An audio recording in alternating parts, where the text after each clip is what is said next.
Well, welcome back to our series as we explore together the book of Daniel. So far we've looked at Daniel chapters 1 and 2, and today we have a look at Daniel chapter 3. In Daniel chapter 1 we saw the young men, exiles from the city of Jerusalem, had been taken into Babylon to be retrained as Babylonians and raised in the court there. And they'd proven to be resilient and yet flexible. They had chosen to stay true to their God in their foreign court. And yet they were respected for the way they went about conducting themselves and the things that they learnt and the way that they were able to serve the court. So they were flexible and yet still faithful. In Daniel chapter 2 we saw about the king's dream that only Daniel was able to interpret from God. A dream about a giant statue made of many parts that was ultimately destroyed by a rock that came from out of this world.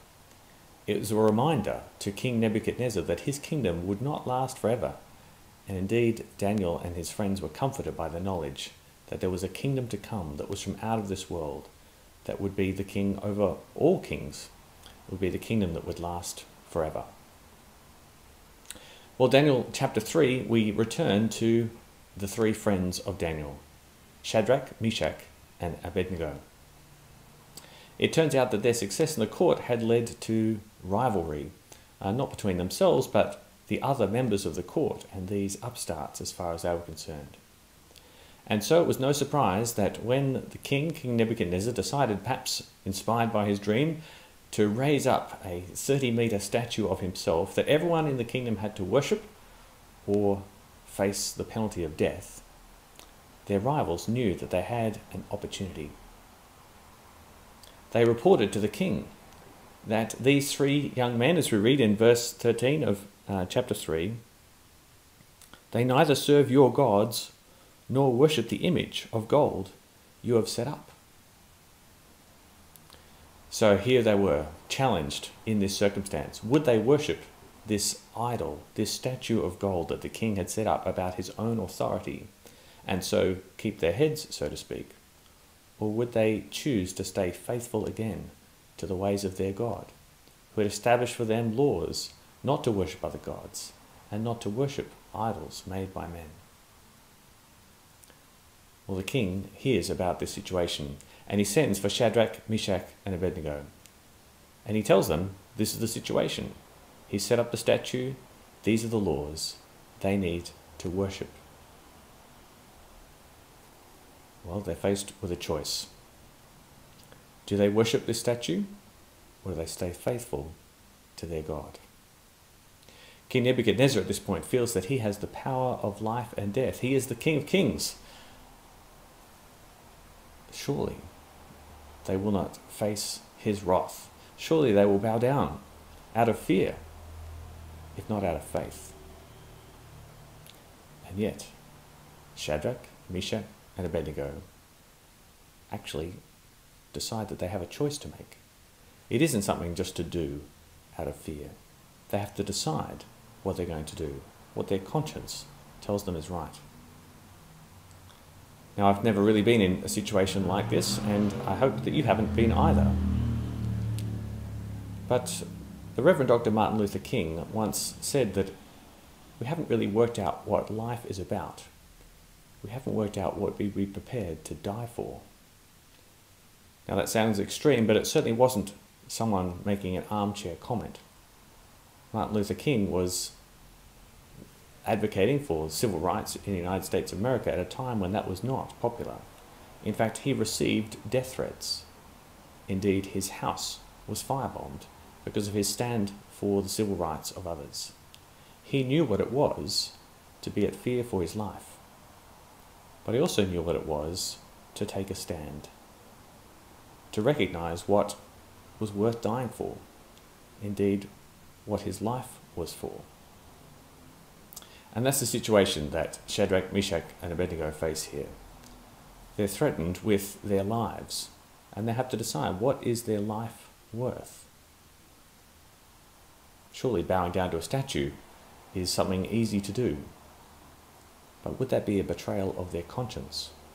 Would it be a betrayal of their faith? And is that something they would be prepared to do? On the other hand, Nebuchadnezzar also has a choice to make. Is he prepared to be flexible for these people who have served him well in his court? Well, we read that he is furious, and he summons them, and he says, "But if you do not worship, you'll be thrown immediately into a blazing furnace. Then what God will be able to rescue you from my hand?" Here, this is a challenge to Nebuchadnezzar's authority.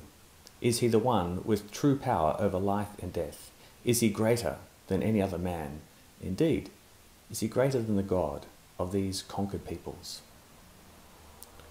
And I think it's at that point that it inspires Shadrach, Meshach, and Abednego, as they realize that this is a challenge not only to their faithfulness, but to their faith itself.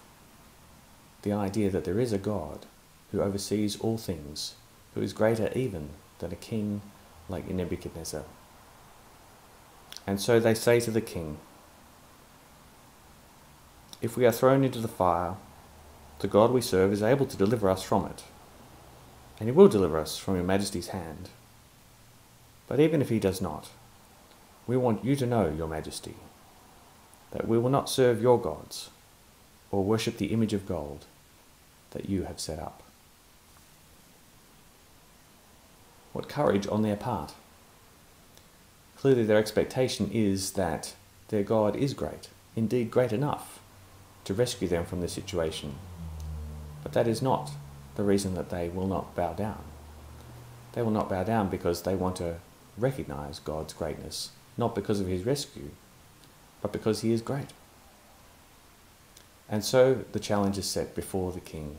What will he do in the face of those who will not bow down to him as they would bow down to their God? Well, unsurprisingly, he leaps to his feet in amazement and tells his advisors and soldiers to drag these men away. And following the crowd, they are thrown into the fiery furnace, perhaps one of the famous brick kilns that Babylon was famous for creating their cities, the Hanging Gardens, the Tower of Babel. This fiery furnace that's lit hotter than any human could withstand. And the three men are ordered to be thrown in, and they are. They had taken their stand, and they were giving their life for it. Some weeks after Martin Luther King gave that quotation that I mentioned earlier, he too lost his life. He gave his life knowing that he was taking a risk in standing up for the civil rights of others. His life was taken by an assassin who decided that it was worth taking another person's life for the stand that they had taken, much as King Nebuchadnezzar has here. Like these men here, Martin Luther King made a choice. He didn't know what the outcome would be any more than these men did, but that he knew that the decision that he was making was right. He wanted to stand on the right side of history. He believed in a God who had power beyond his life. He believed in a God who bends history towards justice. And so he was willing to give even his life in that cause. And so King Nebuchadnezzar had re-established his authority. He had reasserted that he was the King of Kings, that he had life under his hand, that he was the Lord even of death. And if anyone wanted proof of that, they needed only to be told the story of these three men. It's at that point, as Nebuchadnezzar is seeing these three men being executed, that he notices that there aren't three men in the furnace, but indeed there are four. To his amazement, there is a fourth person in the furnace, standing with the three men, and they are unharmed. This fourth person is like an angel. It is a miracle.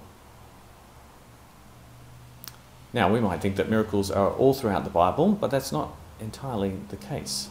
Certainly miracles are contained in the Bible, but sometimes there's not just pages between them, or chapters between them, or whole books between them. There are indeed whole centuries between miracles in the Bible. The miracles in the Bible seem to cluster around times of confrontation, conflict, and rescue. Think of Moses and his confrontation with Pharaoh to deliver the people from slavery in Egypt. or Jesus' own confrontation with the consequences of sin and with spiritual powers. Here we have the same thing, this confrontation between these people who have their faith in God and this king who believes that he is to be worshipped alone. And so, at this time, there is a miracle. A miracle that the men didn't expect themselves. Remember, they knew that it was possible, but they didn't dare to expect it. And so, King Nebuchadnezzar calls out, "Come out." Come out at exactly the same words that Jesus would use centuries later to his friend Lazarus.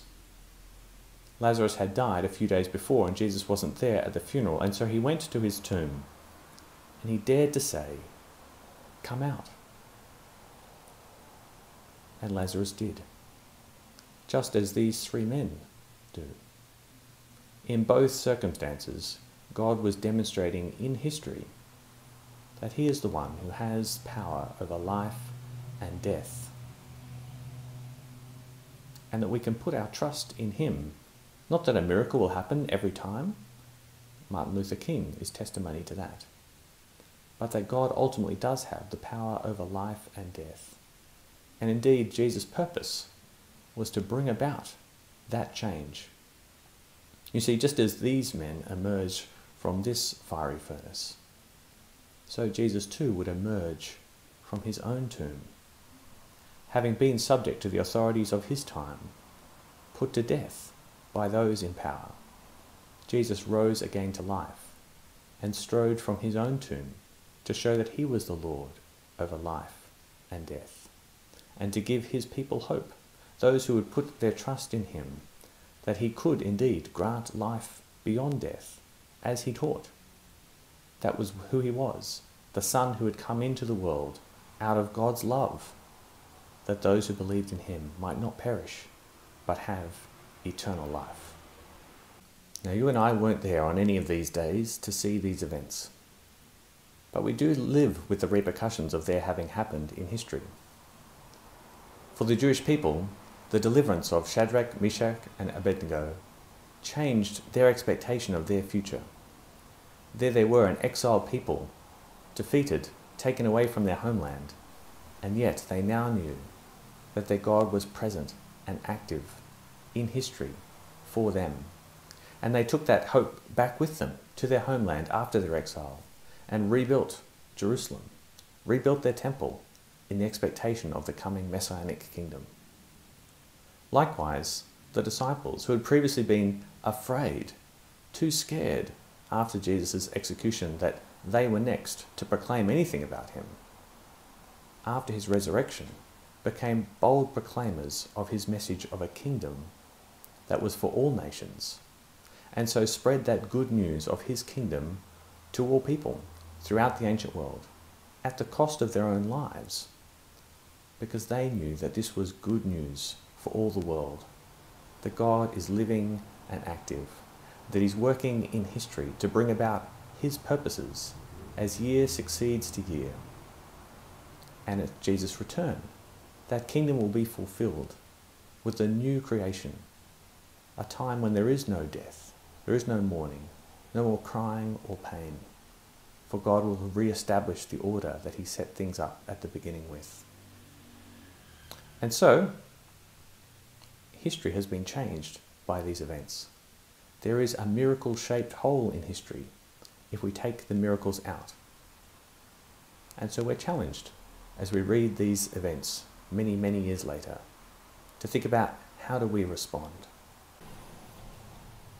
Nebuchadnezzar faced that same challenge, and we read his response in these words from Daniel chapter 3, verse 28.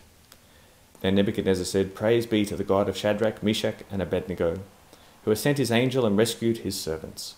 They trusted in him and defied the king's command and were willing to give up their lives rather than worship any god except their own God." Nebuchadnezzar was confronted with the reality of God's activity in history and chose not to deny it.